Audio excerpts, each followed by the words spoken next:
Police in Florida were finally able to remove 10 squatters who used title fraud to steal a homeowner's house.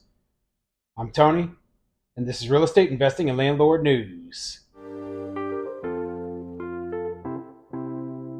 All right, so I have an interesting article for you today, and it's going over the whole issue of squatters once again. I keep covering this issue because it's very important for landlords. We are more likely to have our properties sitting empty while we're doing repairs or while we're doing tenant turnover, right? And then these scumbags, what they do is they come into your house, they just move in, they pretend like they have a lease or they pretend like they have ownership documents by doing stuff like title fraud, right?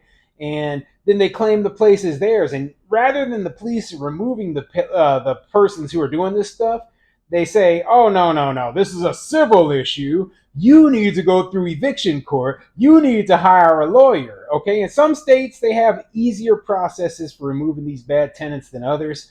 But overall, I mean, it's a nightmare. It's an absolute nightmare for the landlords, for the property owners who are dealing with this stuff. Okay. And that's exactly the story that I've got covered today. So, down in Florida, $1 million house in Fort Lauderdale, and they used title fraud to basically steal this home. And a lot of these cases are where you have a homeowner who was elderly, they passed away, and then they left their house to their children or whatever, right? And the children, they didn't immediately go and make sure that they didn't immediately try to sell the house or lock it up and make sure everything was secure. And guess what? There's people out there who are so greedy, so corrupt, that they are looking for obituaries of people who've passed away so they can break into their houses, steal their stuff, maybe squat in those houses. Okay, this is the kind of nonsense that we're talking about. And I want to see an end to it. I want to see this sort of stuff end. I want laws to be passed that say that, hey, these people are trespassers. All we have to do is, as the property owner, declare that these people are trespassers, that they don't have a lease, and the police will go in there and remove them, physically remove them, or arrest them if they refuse to leave. Okay, that's what I want to see. I don't believe that any landlord should have to go through the civil eviction process to get rid of a thief, because that's what these people are. They're thieves. They're stealing this property from the rightful owners, and they deserve to go to jail if they refuse to leave. Okay. So before I get into the article, go ahead, hit the like and subscribe button, maybe leave a comment down below and let me know what you think. Do you believe that squatters should be immediately arrested, and forcefully removed by the police? Okay, easy question. Now, obviously, there are people on here who are tenants, pro tenant right people, and they're like, oh, no, no, the landlords would abuse this. And I'm like, listen, there's already a system of checks and balances in place for the tenants who think that, oh, all landlords are suddenly going to start doing this. No, it's not going to be like that. There are no checks and balances in place in most states, most situations, for squatters. Okay, squatters take advantage of the law and end up doing thousands of dollars worth of damage, end up costing landlords tens of thousands of dollars in attorney fees, and it shouldn't be that way. And if you're a tenant and you don't agree with that, well, you know what? Too bad for you. That's what I'm advocating for, and I'm not going to stop, okay? So let's get into this article. This article is coming from foxnews.com, and it says 10 squatters ravage a $1 million Fort Lauderdale home, leave it bug infested. A Florida home taken over by squatters became bug infested and damaged. Now, $1 million is, that's an expensive home in most parts of the country. But remember, Fort Lauderdale is one of the more expensive parts of this country to buy a house. So this might just be an average suburban home. Regardless, though, no one deserves to have their home taken over by squatters. Okay, so let's get into the article. Florida law enforcement removed 10 people who illegally took over an expensive Fort Lauderdale home, leaving it bug infested and damaged, according to local officials. It's bug infested. Mike Fiston, an investigator for the Broward Property Appraiser's Office Crimes Against Property team, told CBS Miami. The walls are damaged. The flooring is damaged. The windows are damaged. The whole area is totally damaged.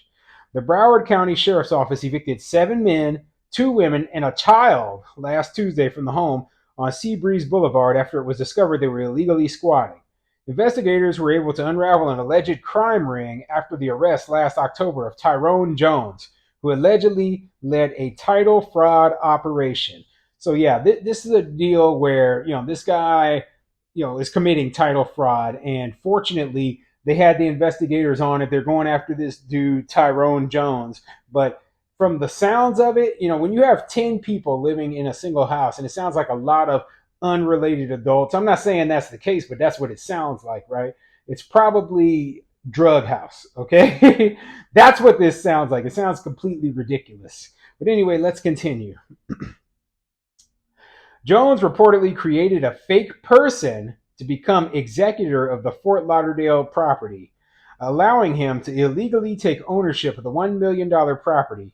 Jones allegedly carried out similar fraud with 14 other properties in the area that are worth a combined $14 million. He actually had rented it out to other people that didn't own the property, Broward County property appraiser Marty Kyer told CBS Miami. Fiston added that the reported squatters know the system and know how to stay there until the courts throw them out. Yeah, these are professional tenants, okay? They know what they're doing. Don't think for 1 second these are some sort of innocent victims and, oh no, we have to protect them. No, no, no. They've done it before. They probably have a long list of properties and property owners they've screwed over, okay? And they should never, I mean, if you encounter this person living in any place, you should automatically arrest them, okay? Because they are a known squatter and they've probably stolen the property. This guy who is using this title fraud, man, I mean, 14 properties. I mean, if they're all worth $1 million each, I mean, what does it say here? It said 14 other properties in the area that are worth a combined $14 million. Okay, that is major, major fraud. That's the kind of fraud that this guy should be doing, 10 plus years in federal prison for. Okay, this guy, man, he screwed so many people over. He's, committed this sort of fraud, and I don't think he deserves any sort of mercy. As for the tenants he had living up in there, kick them to the curb. Okay. Fiston added that the reported squad. Oh, I'm sorry, I've already read that.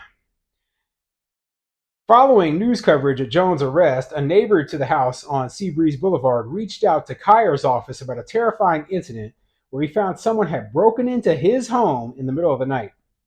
My wife screaming, "Someone's in our room," and my dog barking, chasing him out, the neighbor who did not share his identity told CBS Miami.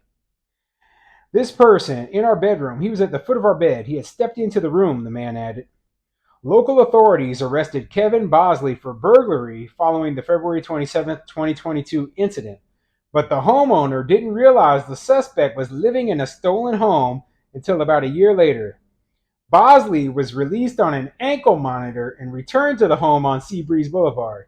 He was still wearing the ankle monitor on Tuesday when authorities removed him and 9 other residents, according to CBS Miami.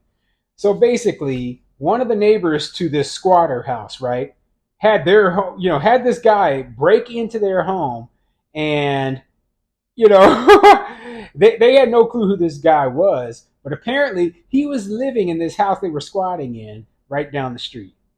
You know, this is part of the reason, man. I'm just like, there's so many problems. There's so many problems when the government doesn't want to help you remove these sort of people. Okay, these are criminals, and they're not just stealing from the property owner. They are destroying the neighborhood, the surrounding neighborhood around it. They're bringing crime and drugs and problems into the neighborhoods around it, and that is why we need to remove them. But no, no, no, we need to use the civil eviction. Good Lord, man, like the tenant rights advocates, they fought for this sort of stuff, right? Never thinking for one moment about the unintended consequences of putting such a complicated and slow process in there. And, the fact that they haven't changed the laws in order to deal with these unintended consequences, it's kind of telling, okay? Now, Fortunately, this is Florida. So Florida does have much more pro landlord laws. They have a very fast eviction process as compared to if something like this had happened in California or in New York. I mean, I had read a nightmare story in New York about some tenant, I believe it was in Staten Island, who had not paid rent and not paid anything for like 20 years and was still staying in the property. That is ridiculous. Okay. So, I mean, as bad as it is, at least, Florida still has some property rights for landlords. And, like they have some pictures here of what the property looks like. It's honestly not in too bad of a shape. If they could just get this place cleaned up, get it sold, get it, some property, new property owners, people living up in there, and that way it won't be victim of these sort of squatters ever again.